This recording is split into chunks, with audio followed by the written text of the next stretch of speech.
Olá, eu sou Júlio Moretson e eu estou aqui hoje para responder as perguntas mais populares da internet sobre notas musicais.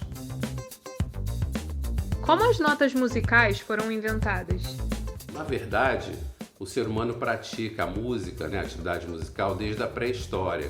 Existem desenhos nas cavernas que mostram isso, os homens dançando e fazendo música de alguma forma. O que aconteceu foi que cada cultura do mundo foi pegando esses sons e organizando de uma forma diferente.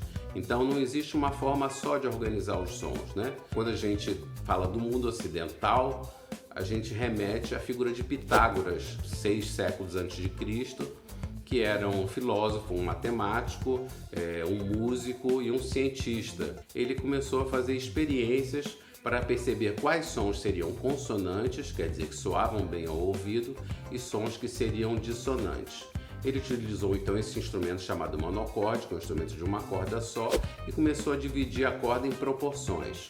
Quando ele dividiu na metade, soou uma oitava acima, a mesma nota uma oitava acima. E assim por diante ele foi fazendo diversas proporções até chegar nessa escala que conhecemos hoje como escala diatônica.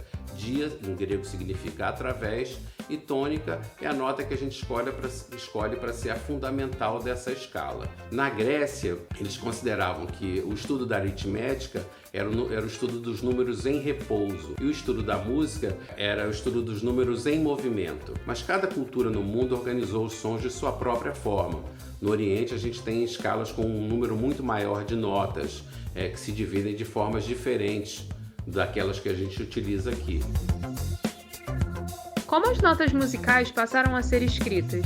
O sistema de escrita musical surgiu na Idade Média. Começaram a se fazer pequenos desenhos em cima da letra. Isso surgiu na Igreja Católica. Se a melodia subia, ele fazia um desenho que subia e cantava ah, ah, ah. Se a melodia descia, ele fazia um desenho, um rabinho que descia e fazia ah, ah, ah. E daí foi se desenvolvendo uma escrita e a gente atribui a figura de Guido d'Arezzo no século XI, D'Arezzo, na verdade, é porque ele era monge e trabalhava na catedral da cidade de Arezzo, não é o sobrenome dele.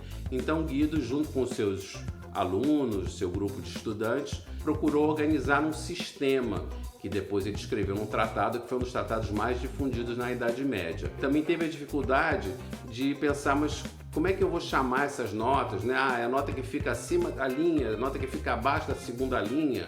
Ele adotou então um hino que já existia, a São João Batista, em que cada frase musical começava numa nota da escala, Então ele adotou a primeira sílaba de cada palavra. Começa com ut queant laxis, então a primeira nota era ut, não era dó. Depois a segunda frase, ressonare fibris, mira gestorum, famuli tuorum, solve polluti, labii reatum, sancte Ioannes, que é a última frase, o S e o I das iniciais viraram a nota Si. A partir daí, ele podia chamar cada nota por um nome e essas notas ficavam organizadas então em uma pauta de 4 linhas e os pontinhos indicavam que notas eram essas.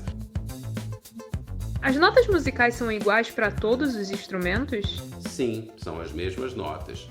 O que difere o som de um instrumento para outro são os que a gente chama de harmônicos. Dependendo do instrumento, da estrutura física, se é construído de madeira, de metal, qual a forma do instrumento, alguns harmônicos são mais fortes do que outros. E isso muda a sonoridade do instrumento, que é o que a gente chama de timbre.